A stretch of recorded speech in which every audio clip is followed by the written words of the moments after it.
I'm Robert Estrin. You're watching livingpianos.com. Today is top 5 piano teaching myths.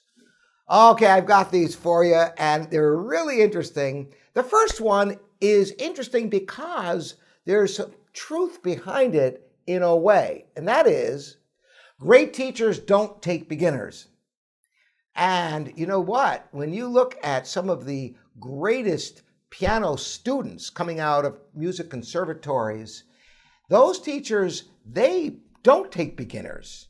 They are taking people who are already at a very, very high level and polishing their work.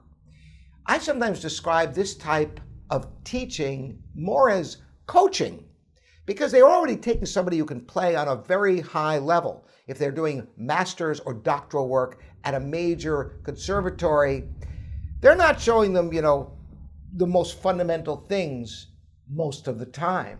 So you get the impression that great teachers don't teach beginners. Well, how did those students get to that point where they could play on that high level? At some point, they had to have a great teacher. And yeah, teaching beginners can be the most satisfying type of teaching. I know my wife teaches flute, and all her best students, with just some notable exceptions over the years, have been people she started. Because if somebody's been playing the flute for a number of years and has a certain embouchure and a certain concept of tone, changing that is much, much more difficult than just starting somebody from scratch and showing them everything to do correctly from the very beginning.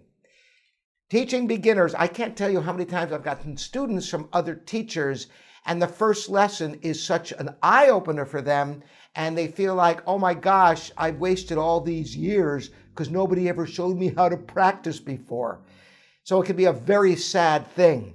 But great teachers who teach beginners are a blessing and an absolute essential aspect of having great teachers later on who can hone in their playing to make it on an even higher level. So yes, great teachers take beginners.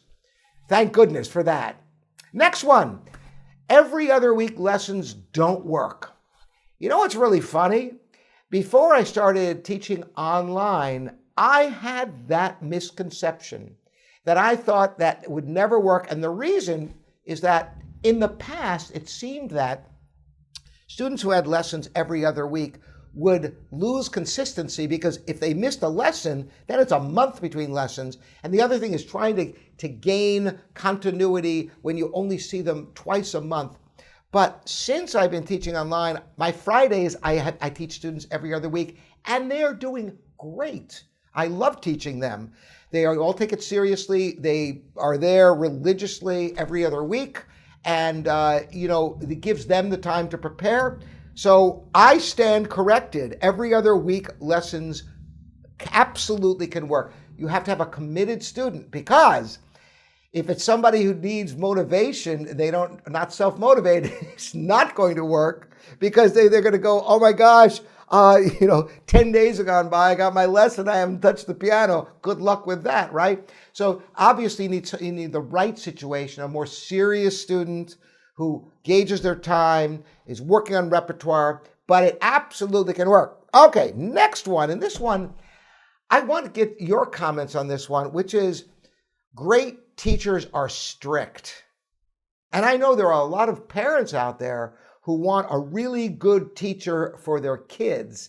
So they look for somebody who's strict, who's going to give them rules to follow and etudes to do and exercises and not let them get away with anything. Well, I wouldn't say that being strict is never appropriate with a student. It depends upon the student. But overall, teaching isn't a matter of throwing something at somebody and having them grasp it. It's more of a two-way street of communication. Some people will get completely turned off to a strict teacher, while other people may very well welcome it. You've got to find the personality of the student and work with them so that you can find what works for them. Find out what ticks in their lives. If somebody hasn't been practicing or they're practicing wrong, find out what's going on, what's preventing them from doing what you're asking of them. Is it that they don't believe you? Is it that they hate the music you're assigning them? Is it that they have a parent or a family member of some sort who is giving them conflicting information? You got to get into the guts of the student to find out what is ticking. It's just a matter of being very strict and hoping that they'll just listen to you like you're the dictator and they must follow your rules. There must be very close communication. That's the most important element. Being strict or not, that is another story, depends upon the student. Next one. Great teachers have a well-formed lesson plan. Now, I say this is a myth. Well, in a way it is. Now, this isn't to say that great teachers don't have progressive repertoire outlined for students.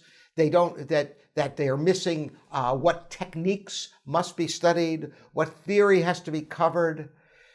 But you know what? One size doesn't fit all. While you must have a trajectory of a continuum in repertoire, technique, and music theory, everything must be tailored to the individual student. Everybody's got different realms of experience as well as different aspirations and goals in the piano. You can't just have a lesson plan, you throw the same thing at every student and expect that to work.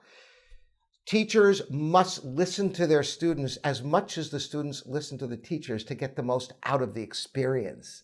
So having a well-formed lesson plan to some extent, but you must be flexible as a teacher in order to meet the needs of each student and not just expect all the students to mold to what you have in mind for them. Work together as a team. All right. So those are 5 aspects of myths in piano teaching. Let's have some more here in the comments at livingpianos.com. Let us know any myths that you can think of that are perpetuated about piano teaching. Again, I'm Robert Estrin. This is Living Pianos, your online piano store. Thanks again, all your subscribers. We'll see you next time.